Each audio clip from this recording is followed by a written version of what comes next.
Kayo po ba mga bossing ko ay isa sa mga may problema tungkol sa usapin ng pera, buhay pag-ibig, or kaya po ay lagi kang apple of the eye ng mga taong chismoso-chismosa, o sa loob ng inyong tahanan ay lagi na lamang po may problema? Meron po ako ituturo po sa inyo po mga bossing para po masolusyonan ang problema dahil meron akong bossing na malapit po sa akin na nagtatanong kung ano daw po ang maganda na pwedeng gawin, kaya ibibideo na po natin, pero tinuro ko na rin sa kanya. Nakachat ko po siya. Ngayon po ay tuturo ko po kung ano po yung dapat gawin para ang inyong karelasyon ay matigil na ang mga pagtatalo ninyong dalawa. At maging mabait siya sa inyo. Laging ikaw na lang iisipin niya. Hindi na siya mag-iisip pa ng iba. Mainam na subukan niyo po ito mga bossing. Ito po, para napapasin daw po niya na parang ang kanyang karelasyon ay nagiging mailap sa kanya. Ngayon po, basta kung kayo naniniwala sa mga ganitong mga pamamaraan, lumarga po kayo, gawin nyo po ito. Pero kung kayo may alinlangan, ay huwag nyo itong tatangkain gawin mga bossing. Ngayon po mga bossing, ganito lamang. Kumuha po kayo ng buhok po ninyo mga bossing. Kung mahaba ang buhok ninyo, ay mas mainam po yan. At pagkatapos ay kumuha po kayo mga bossing ko ng karayom. Ngayon, ang gagawin po ninyo, yung mismong buhok po ninyo, ay siyang ipapasok nyo po sa karayom mga bossing. Ngayon po, gagawin nyo po ito ng umaga, ng mga bandang 6:30 or kaya po ay alas 7. Ngayon po mga bossing, mas mainam na habang ito ay sinusuot nyo yung buhok po ninyo sa mismong butas ng karayom, kayo po ay nagwi-wish na ang inyong karelasyon ay bumait na po sa inyo at magkaayos na po kayo. Tapos, kumuha po kayo ng unan mga bossing na ang unan na ito ay laging ginagamit ng inyong karelasyon. Halimbawa, syempre tutulog na. Ayan, yung kanyang inuunan, yun ang kukunin po ninyo. Ngayon po, itatahin nyo po ito sa parte ng unan na hindi niya makikita yung buhok ninyo. Kaya kailangan galingan ninyo ang pagtatahi na hindi niya mapapansin na may buhok kayo doon.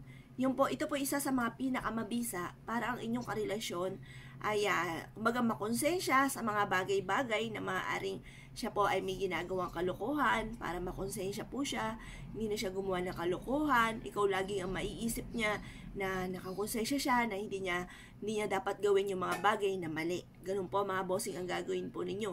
Gawin niyo po ito ay sa umaga lamang. Ayan, proven po ito.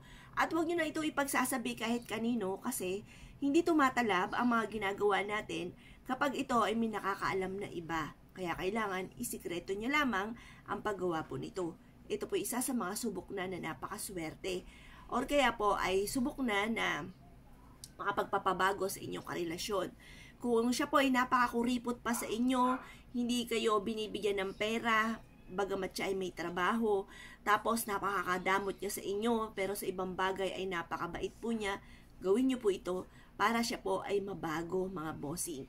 Basta, sasabayan nyo pa ito ng panalangin. Kasi ako mga bossing, kapag gumagawa ako ng mga gantong bagay, sinasabayan ko rin ito ng panalangin.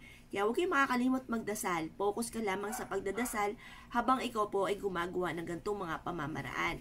Or kaya po mga bossing, yung mismong unan ng inyong karelasyon, bukod sa paglalagay ninyo, pagtatahi sa unan na ito po ihahampas po ninyo sa main door po ninyo. At i-wish ninyo kung ano yung nais po ninyo mga bossing para siya po ay mabago at para ang hasi niya lagi umuwi at hindi po sa mga barkada or iba pa na mga negatibo na pwede niyang gawin mga bossing para makukonsensya po siya at ang hasi niya lagi ay umuwi. Ayan.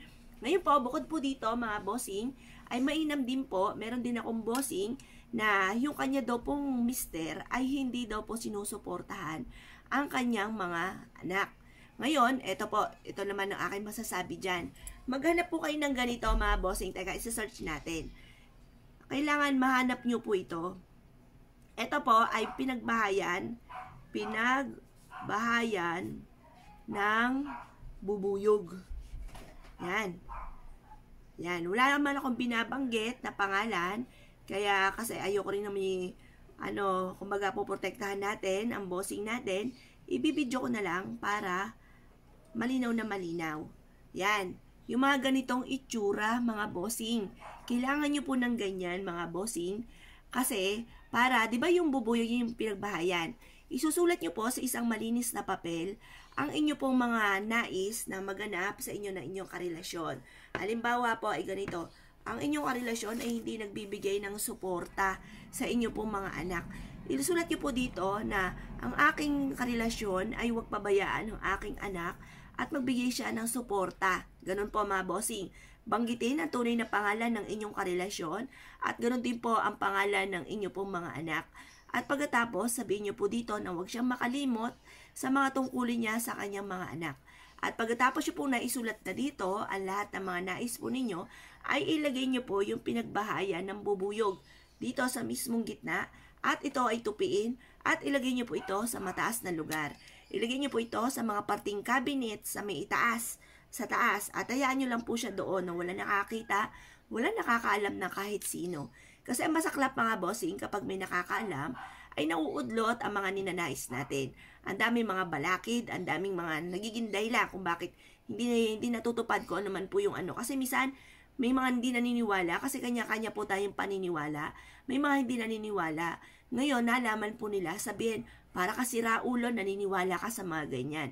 Ngayon po, ano pa bang paniniwalaan po natin? Wala naman po masama, lalo-lalo na kung ikabubuti po ninyo ito at hindi nyo po ito ikakapahamak, di ba mga bossing? Kaya wala po masamang sumubok. Lalo-lalo na kung dyan nyo lang makikita yung mga pinagbahay na bubuyog.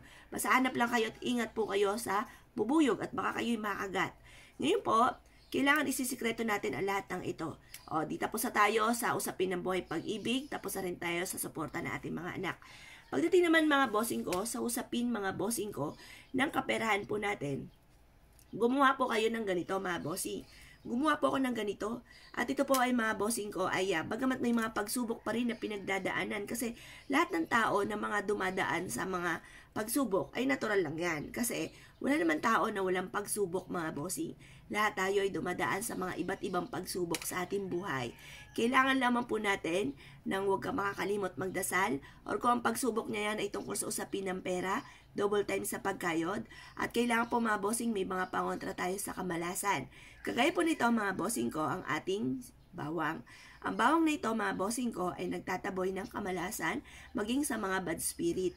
At kung ikaw ay may problema sa inyong karelasyon, sa inyong pamilya, lubog sa pagkakautang at lagi kang apple of the eye ng mga taong chismosa, ay mainam na gamitan niyo po ito ng sili. Ang sili mga bossing ko ay nagtataboy ng kamalasan at pananatiliin ng strong relationship ng family. Kung ikaw ay lagi may karamdaman at ikaw po ay parang pakiramdam po ninyo ay umiikot lang sa inyong pamilya ang karamdaman, mainam na subukan nyo rin po ito bukod sa pag-iingat. Kasi baka may karamdaman kayo, magagawa kayo ng ganito, tapos kumakain kayo ng mga bawal, yung mga pinagbabawal ng doktor, hindi po tama po yun. Kailangan, bukod sa pagsunod sa doktor, gumawa rin kayo ng mga ganito upang sa ganon, kayo po ay maitaboy ninyo ang mga kamalasan. Ito pa mga bossing ko isabit sa may main door po ninyo or sa may bintana po ninyo upang sa ganon, tuloy-tuloy yung pasok ng swerte. Kaya kung ay pinaniniwala at nais po itong gawin, ay siya mga bossing, good luck po sa inyo po lahat.